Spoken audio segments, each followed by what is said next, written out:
कैसा लग रहा है? फर्स्ट टाइम वोटर हूँ। आप जब फर्स्ट टाइम वोट दिए थे तो आपके दिमाग में क्या था? मुझे काफी अच्छा लग रहा है। तुम मुझे राहुल कहला रही हो। मुखिया बन जाओ। नहीं क्यों तो नहीं? पहले मेरी बात सुन लो आप। बिहार में बेरोजगार होने की वजह से मतलब बाहर जाना पड़ रहा है उनको। बिहार में तो कुछ नहीं है, कॉलेजेस में वहाँ पे जाके एक्सेसिबिलिटी नहीं मिल पाती है। यहाँ पे तो रेप इतनी होती है, 6 महीने जेल हुआ उसके बाद छोड़ दिया जाता है उसको, फिर तो वही करेगा ना वो। हेल्थ इश्यूज़ हैं, सैनिटरी पैड से रिलेटेड इश्यूज़ हैं जो बिहार गवर्नमेंट ये कहती है कि हम फ्री में दे रहे हैं, वो अवेलेबल नहीं है हमारे लिए। वो बस कहने तक की स्कीम में वो बात रह गई है। वोट तो फ्री में मिलेगा, संविधान में लिखा है। हमारे यहाँ मर्डर बहुत ज़्यादा होता है, दिन दहाड़े मार देते हैं। बस है लेकिन इसमें चढ़ते नहीं कि लड़का लोग छिड़खानी करते हैं, टच कर देते हैं, कमेंट कर देते हैं। लाइट नहीं है, अंधेरे है।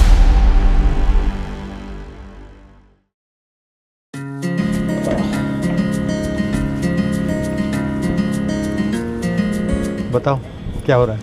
हम एक्चुअली ना राहुल, हमारी बातचीत इस बार के इलेक्शन में हम फर्स्ट टाइम, जो हमारे साथी हैं, फर्स्ट टाइम वोटर्स हैं। और हम यहाँ पे हमारी जो इस इलेक्शन से, इस बार की जो हमारी फर्स्ट वोट है, उससे जो हमारी एक्सपेक्टेशंस है, हमारी जो उम्मीदें हैं, जैसे basically education, safety, job, equal rights, हम उससे रिलेटेड यहाँ पे आपसे बातचीत करना चाहते हैं। बताओ कैसा लग रहा है? फर्स्ट टाइम वोटर हूँ। वेरी मच एक्साइटेड से। हाँ, वेरी मच एक्साइटेड। अच्छा, तो आपका प्लान क्या है वोट छोड़कर? पढ़ाई क्या हो रही है, कैसी चल रही है? पढ़ाई तो ख़त्म ही हो गई है। खत्म हो गई। जैसे कि 10th पास करके मेरे घर से मतलब कॉलेज बहुत दूर है।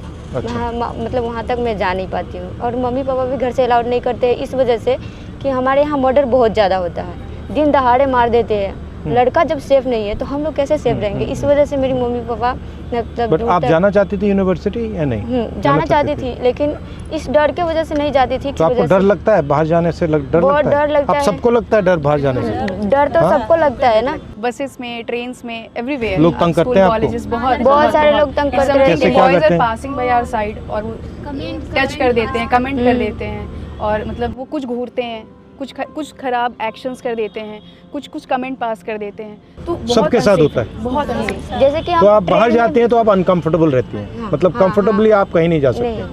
नहीं जा सकते। आप बिहार के बाहर गई हैं? बिहार के बाहर मतलब आप गई? कहाँ गई आप? मैं बनारस BHU में पढ़ाई कर रही हूँ। अच्छा, ठीक है। एक बार मैं पंजाब गई थी, वहाँ पे मतलब मुझे मतलब भाई के साथ जाना पड़ा, तो मैं गई थी। तो वहाँ पे क्या भाई वहाँ काम करता है? हाँ, भाई वहाँ काम करता है। मेरे हस्बैंड भी मैरिज हूँ। हाँ। तो मेरे हस्बैंड भी वहाँ पे काम क्या करते हैं? और राइस मिल के सुपरवाइजर है। अच्छा, हस्बैंड और भाई दोनों? हाँ, भाई दोनों राइस मिल में काम करते हैं। हाँ, क्योंकि मतलब बिहार में बेरोजगार होने की वजह से मतलब बाहर जाना पड़ रहा है उनको। मतलब पंजाब में बहुत सारी कंपनीज है और बिहार में तो कुछ नहीं है। यहाँ पे नहीं है। यहाँ पे कंपनीज क्यों नहीं आती? क्या लगता है आपको, कारण क्या है इसका? कारण क्या कि सरकार नहीं देती है ना। राहुल, हमारे लिए एक बहुत बड़ी इशू हेल्थ के सेक्टर में भी है लड़कियों के लिए, जो कि इस काफी इलेक्शन अच्छा लग रहा है। तुम मुझे राहुल कहला रही हो। अच्छा लग रहा है। तो हमारे लिए सबसे बड़ा एक मेजर इशू है जो हम गवर्नमेंट से एक्सपेक्ट करेंगे, जो गवर्नमेंट आए, कि हम हमारे हेल्थ सेक्टर में काम हो। काफ़ी चीज़ें हैं जो एज अ विमेन हम फेस करते हैं, जिसकी वजह से हमारे स्कूल कॉलेजेस भी छूट जाते हैं। पब्लिक वॉशरूम्स या वॉशरूम जो स्कूल कॉलेजेस में हैं वो साफ़ नहीं होते, वहाँ अवेलेबल नहीं होते हैं। बाहर निकलते हैं तो पब्लिक वॉशरूम नहीं होते हैं। जैसे हमारी वो साथी हैं, वो पैदल जाती हैं कॉलेज, और उनको कोई फैसिलिटीज़ नहीं है उनके पास। बताइए। शर्माना नहीं है।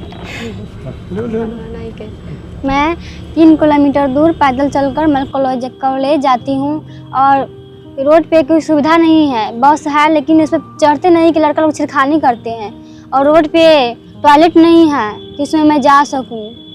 ये रोड पे लाइट नहीं है, अंधेरे है, और पुलिस की गाड़ी उड़ी नहीं मैं देखती हूँ कि उसको मैं अपना दुख जो बता सकूँ कि ऐसे ऐसे हो रहा है। मैं इसीलिए चाहती हूँ कि ये सारी हमको रोड पे बॉल चाहिए, लड़की लोग के लिए गाड़ी फ्री बस चाहिए कि लड़की लोग जा सके, आ सके, पढ़ सके। और टॉयलेट चाहिए हमको रोड साइड में, कि कोई भी लड़की आए तो दिक्कत उसको नहीं हो, जा सके। मैं उसी को वोट दूंगी कि हमको सारे समस्या को हल करें। मतलब मेजर इश्यूज जो है कि मतलब एटलीस्ट पब्लिक वॉशरूम तो हम एक्सेस कर सके। For main it's very easy कि वो कहीं भी उनके लिए हो जाती है, बट हम एज एन फीमेल ये फेस करते हैं ना कि हम कहीं जा रहे, कुछ बहुत इमरजेंसी है, we are searching for somewhere कि कुछ होटल्स कुछ मिल जाए, जो कि वहाँ भी बेसिकली बड़े होटल्स अलाउड नहीं करते। हम उस सिचुएशन में बहुत बुरे फंस जाते हैं। अगर कभी हमें पीरियड्स आ रहे हैं, इन रास्ते अगर हो जाता है, हम परेशान हो जाते हैं, हमें भाग के घर आना पड़ता है। बहुत तरह की ऐसी दिक्कतें हो रही हैं जो, और एजुकेशन सेक्टर में सबसे बड़ा तो हमारे लिए इशू यही है ना कि हमें कॉलेजेस में वहाँ पे जाके एक्सेसिबिलिटी नहीं मिल पाती है। हेल्थ इश्यूज़ हैं, सैनिटरी पैड से रिलेटेड इश्यूज़ हैं जो बिहार गवर्नमेंट ये कहती है कि हम फ्री में दे रहे हैं, या फिर कुछ चार्ज बहुत मिनिमम प्राइस में, वो अवेलेबल नहीं है हमारे लिए। वो बस कहने तक की स्कीम में वो बात रह गई है। मुझे लगता है चाहे वो शिक्षा का सिस्टम हो, स्वास्थ्य का सिस्टम हो, वो सारा का सारा प्राइवेटाइज हो रहा है, और उसमें जो गरीब लोग होते हैं वो मतलब लाखों रुपए तो दे नहीं सकते हैं, नहीं दे सकते, तो वो फंस जाते हैं बीच में। तो मुझे लगता है कि जो हाई क्वालिटी सरकारी एजुकेशन है, हाई क्वालिटी सरकारी अस्पतालें हैं, उन पे भी फोकस होना चाहिए। कोई बीमार हो जाता है, खेती करता है, वो 4, 5, 7, 10 लाख रुपए कहाँ से लाएगा? हार्ट का ऑपरेशन करवाना हो, कैंसर हो जाए, कैसे लाएगा? वो ला ही नहीं सकता। तो उसके लिए तो आंसर सरकारी अस्पताल है, और कोई आंसर ही नहीं है। तो सरकारी अस्पताल में भी जाते हैं तो वहाँ पे भी जाते हैं तो बहुत ऐसे बेकार क्वालिटी है। ऐसा बोलते हैं कि जांच तो कर देते हैं, लेकिन फिर भी बोलते हैं कि जाओ प्राइवेट से दवा लेकर आओ। इस सरकारी हॉस्पिटल का किस काम का है? जो मतलब मुझे दवा भी प्राइवेट से खरीद के लेना पड़ता है, सिर्फ वो देख रहा है मुझे, वही है। और उसके बाद दवा या जांच हो, जैसे कि खून जांच हो, एक्सरे हो, ऐसे ही मतलब ये सब प्राइवेट से करवाना पड़ता तो है। क्या करोगी बाद में, क्या करोगी एक बार आपका पूरा एजुकेशन खत्म हो गया? मैं डॉक्टर बनना चाहती हूँ। अभी मैंने 12th पास आउट किया है और नीट की प्रिपरेशन कर रही हूँ, और आगे मेरा ड्रीम है MBBS। और MBBS का ऐसा है कि MBBS के लिए सीट नहीं है, गवर्नमेंट सीट बहुत कम है। लगभग हर साल 25 लाख प्लस बच्चे एग्ज़ाम में के लिए एलिजिबल होते हैं, बट गवर्नमेंट सीट 55,000 सी है। तो मैं ये चाहूँगी कि हमारे जो भी गवर्नमेंट हो नेक्स्ट हो, वो हमें सीट्स ज़्यादा कम से कम प्रोवाइड करें, क्योंकि बहुत सारे बच्चे ऐसे होते हैं वो डिज़र्व करते हैं बट उन्हें सीट नहीं मिल पाता।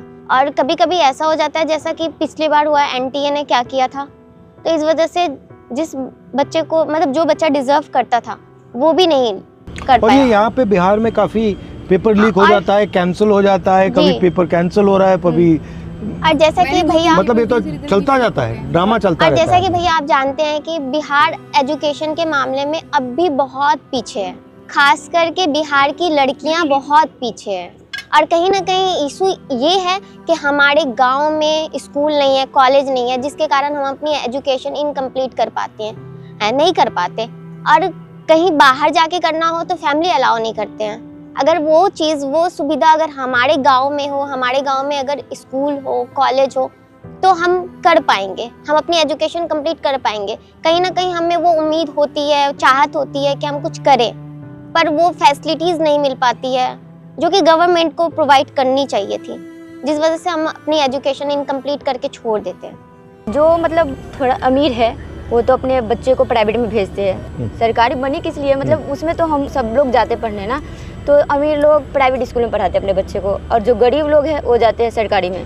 कैसे पास होगा? आप देखते हो कि भाई ये अमीर लोग हैं, इनको सब कुछ मिल रहा है, हाँ, सब कुछ मिल और रहा है। आपको अपॉर्चुनिटीज नहीं मिल रही हैं, तो आपको क्या लगता है? मतलब आपको खराब लगता है या आप इसको एक्सेप्ट कर लेती हैं, क्या है? बहुत खराब लगता है, मतलब बट आप एक्सेप्ट कर लेती हैं, मान लेती हैं इस बात को, एक्सेप्ट कर लेती हैं, मानना हाँ ही ठीक पड़ता है है। क्योंकि मतलब कोई सुनने ही नहीं आता है। जैसे कि आप मतलब मुझे तो ऐसा लग रहा है कि मतलब आप इतने बड़ा होकर मुझसे मिलने आए, और मैं भी आपसे मिलने आई। मेरे गांव का मुखिया जो है वो तो मेरी बात सुनते ही नहीं है, वो बोलते हैं क्या है, जाओ यहाँ से, क्या करने आई हो, तुम घर में रहो, घर में रहो, यही बोलती है। और बोलते हैं कि मतलब क्या करना है, ये क्या भी करना आइडिया है? बहुत सारे लोगों के माइंड में है कि भैया लड़की है तो घर में रहो। कहाँ पे आती कर रही हो, कहाँ के लिए इतना कर रही हो, जाइए आप घर पे डांट के मिलगा देती क्या हो। आती पढ़ लिख के चूल्हा ही फूक रहा है। और कहीं ना कहीं हम आवाज़ उठाते हैं, अगर हम कहीं पे जाते हैं आवाज़ उठाने के लिए, तो वहाँ पे बोलते हैं लोग कि बहुत बड़ी नेता हो गई हो क्या। यही बोला जाता है। तुमसे बोला हाँ तो तुमने बोलते क्या बोला, जवाब क्या दिया? हाँ हमने हो ये- गई हूँ। हाँ बिल्कुल, क्योंकि जो हमारा अधिकार है वो तो हमें चाहिए। सरकार बोलती है कि आधी आबादी लड़कियां आधी आबादी है, तो फिर आधी आबादी को वो क्यों नहीं मिलता? जॉब भी है उसमें भी पैसा ले रहे हैं। मतलब हम लोग वोट किस लिए देते हैं कि हमें फ्री में नौकरी मिले। वहाँ पे भी अगर हम छोटा नौकरी जैसे कि आंगनबाड़ी का भी नौकरी लेने जाते हैं तो वहाँ पे 2 लाख 2.5 लाख 5-5 लाख तक मुझे मतलब पैसा देने के लिए बोलते हैं, फिर नौकरी लो। बोलना चाह रहे थे कि महिलाओं, हम सुने हैं मोबाइल पे देखे हैं कि महिलाओं के लिए और किशोरियों के लिए सैनिटरी पैड फ्री में दिया जाता है, पर हमारे यहाँ तो कुछ ऐसा है ही नहीं, कुछ मिलता ही नहीं है। इसके कारण हमारे गांव और टोले मोहल्ले में देखते बहुत सारी महिला हमेशा बीमार रहती है।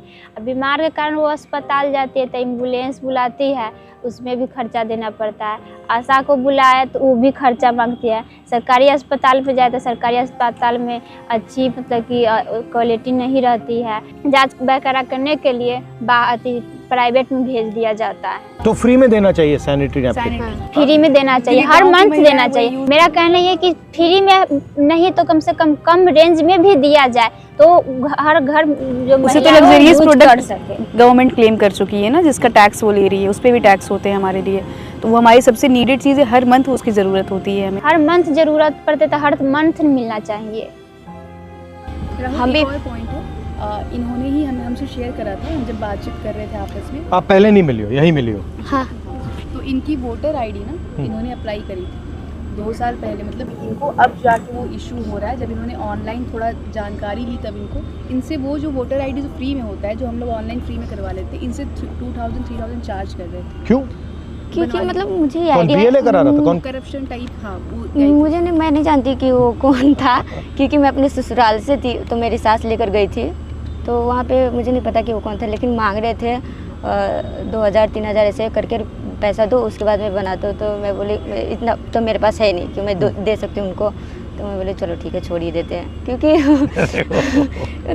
था ही नहीं पैसा, तो हम कहाँ से दे उसको। अभी मतलब समझ में आया कि ये फ्री में हो रहा है, तो हाँ, मैं ऑनलाइन वोट अप्लाई। तो फ्री में मिलेगा, संविधान में लिखा है हर व्यक्ति को एक वोट फ्री में मिलना चाहिए। आधार में भी यही हो रहा है, नौकरी भी फ्री में मिलना चाहिए ना। नहीं, तो वोट तो इसलिए देते हैं ना, नौकरी भी फ्री में मिलनी चाहिए हमें, क्योंकि वोट हम किस लिए देते हैं। जो ये हिंदुस्तान में इतनी नफरत फैल रही है, हिंदू मुस्लिम एक जात को दूसरी जात से लड़ाया जाता है, इसके बारे में क्या सोचती हैं आप चीज़ों में लड़ेंगे, आप बटेंगे, फिर आपके लिए वो एक नैरेटिव क्रिएट की जा रही है कि हम हिंदू हैं तो हमारे लिए ये है, हम मुस्लिम हैं तो ये हमारे दुश्मन हैं, हम इनके अगेंस्ट रहेंगे, जो गवर्नमेंट ऐसे करेगी, हिंदुओं की जो पूजा कर रही है हम उनको वोट दें। It's all about the narrative. जो अभी जो वोट चोरी वाला भी जो है वो क्या है, मतलब SIR, इट्स समथिंग कि दलित पिछड़े सबको हटा रहे हैं, क्योंकि वो जानते हैं वो अपने हक के लिए जिसको वोट देंगे वो उनको नुकसान करेगा, तो वो सारे उन नामों को काट रहे हैं। उन 65 लाख लोग काट दिए उन्होंने, तो वो इसीलिए बड़ी सीरियस चीज़ है ये कि वो सारे वो दलित पिछड़ों को हटा दिया जा रहा है, जो अपने जिनको और उसमें रोजगार वही है, चाहिए, जो गरीब लोग हैं उनके नाम कट रहे हैं। मतलब जाति धर्म के नाम पे लड़ाया इससे ज़्यादा है कि हमारे अंदर से हमारी एकता जो है वो खत्म हो जाए।